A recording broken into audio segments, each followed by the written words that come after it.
Hi, I'm RJ Baxter with Fairway Independent Mortgage with your tip of the week. Closing costs is a topic that isn't fun to talk about because none of us want to spend more money than we have to.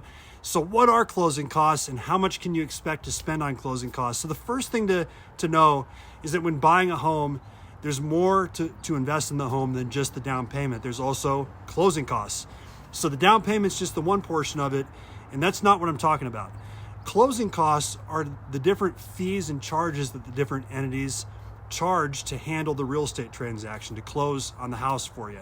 So there's a couple main categories. The first one is lender-related fees. So lenders may charge underwriting fees. They may charge points. You can check out some videos that I've done on what points are. And also the lender orders the appraisal, although the appraisal is a third-party fee. The appraisal is the valuation of the house.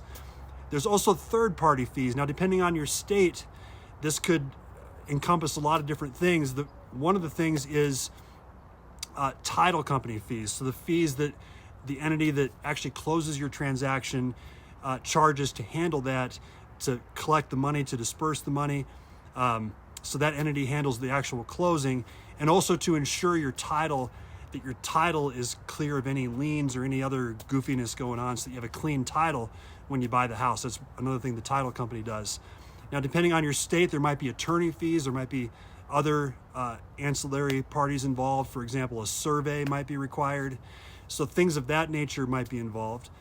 There's also typically, in almost every transaction, a home inspection that's done to make sure that the house is up to specs. Now, that's something that's not something that the lender collects a fee for and requires, at least in Colorado, but it's something to be aware of, that you should get a home inspection.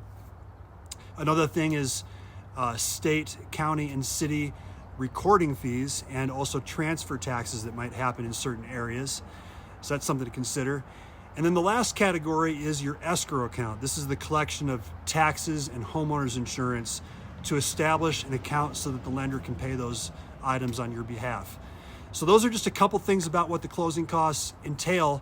Now, it's hard to pinpoint a dollar amount because it's so property specific, and it's also specific on the state that you're in. But generally speaking, in Colorado, 4,000 to 6,000, depending on the property, is a good super ballpark number to consider.